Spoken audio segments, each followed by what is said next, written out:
This side, the gentleman there with the big glasses there. Thanks. I'll ask Michael. Many action films choose to use motion capture to create CGI characters these days. Can you tell us why you chose a more traditional animation technique and how that affects creating movie characters that the audience can believe in? You know, well, every animator is different. I choose not to use motion capture. I mean, I would go on a motion capture stage and I would do some of the camera moves, like with the Nemesis, where I could knock out the camera moves in 45 minutes for the whole scene.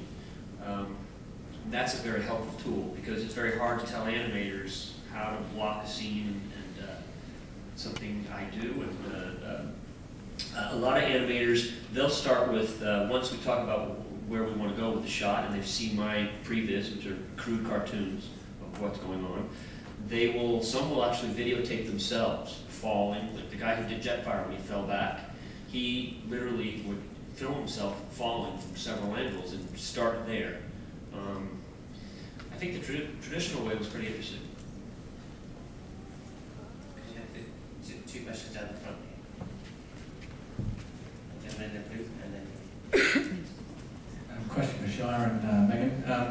Your careers have taken off astronomically since the first movie, and the attention on you both as well. How has that affected your lives in the 2 years since the first movie? And also, did it affect the size of the trailer that you got on this one?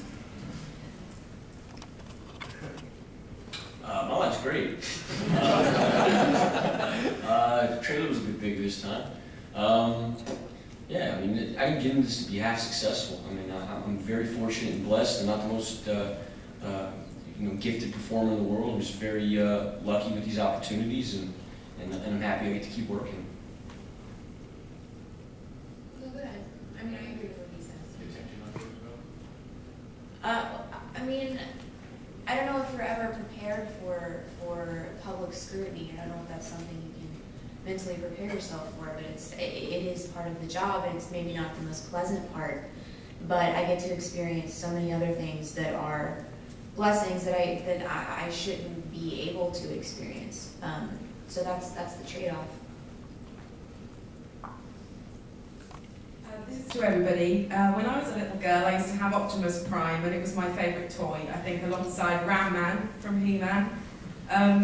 What were your favourite toys when you were little? I had a Bumblebee triple changer. I had some Yogi Bear stuff. And, you know, that was with the '80s. I had like the gray Game Boy with the purple buttons. And, yeah, I was a Transformer fan. It was the dude Barbie, so everybody had it.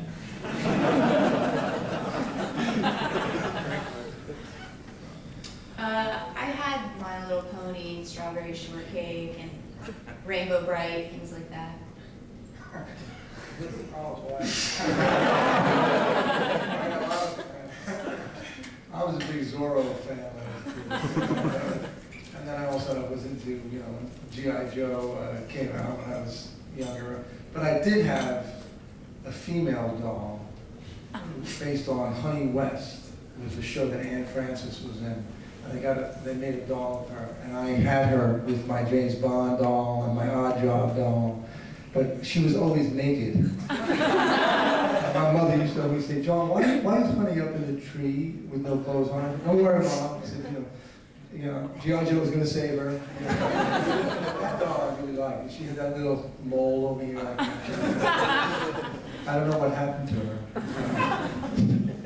And Michael, I was actually very into train sets, and I would create my own little worlds in there and build my towns, and I filmed my first little Super 8 movie by stealing my mom's Super 8 camera, where I set some blue fires to some of the models, filmed them, which actually caught the drapes in my bedroom on fire. The fire department came, and I was grounded for 3 weeks. It was my very first movie.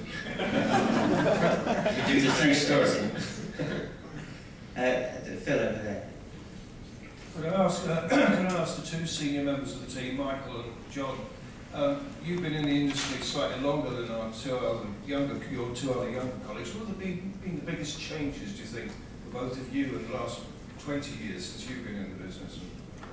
Well, I haven't been in quite 20 years. Why don't we talk to the senior man first? I think there are certain kinds of films that are made less and less nowadays. The sort of medium-sized adult type of film, which I think has really shrunk. I think it's usually bigger films are made or really small films.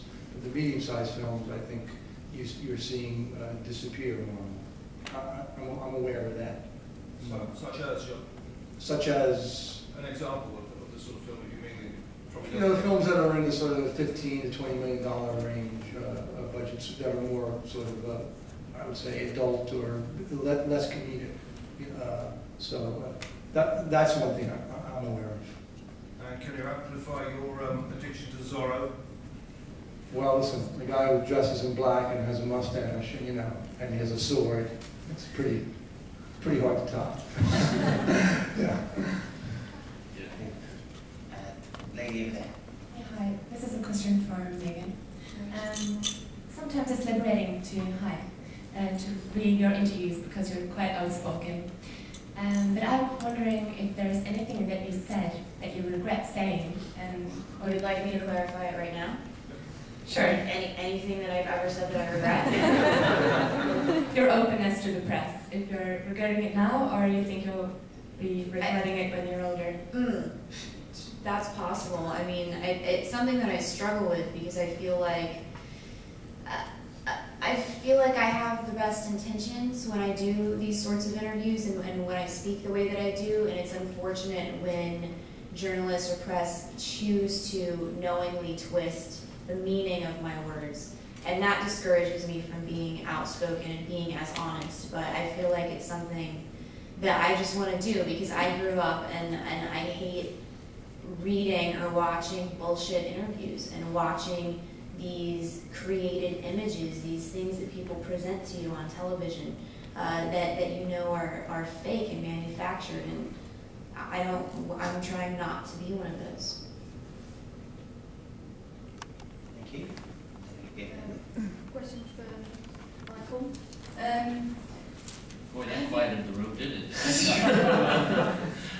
Have you got the next Transformers film in mind? And if you do, how much further can you take that wow factor? How much do you think you can still surprise even more your public? You know, people have asked me since we've been on this tour, and literally since I've just finished it, I don't want to think. It just makes me nauseous to even think of the third one. It's just too close, and I definitely have to do another movie before I come back to this. But if I were to consider something like Transformers 3, it's got to be not higher, it's got to be sideways to a different kind of darkness or just a different edge to it. Well, did you know there was going to be a 2 when you did after the first one? No, I didn't know I'm working yet.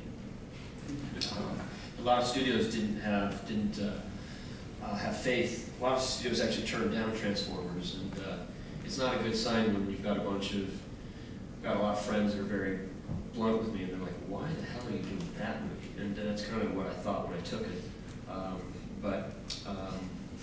I was able to prove when I did like the Scorponok sequence that if you make it very real, and you can make it something very effective. And I think there was a unique moment when there was a woman who was 43. We did a test screening, and in the focus group, she raised her hand. She goes, "I don't like these type of movies. I love this movie." This was the first one she was talking about. She goes, "I'm 43 and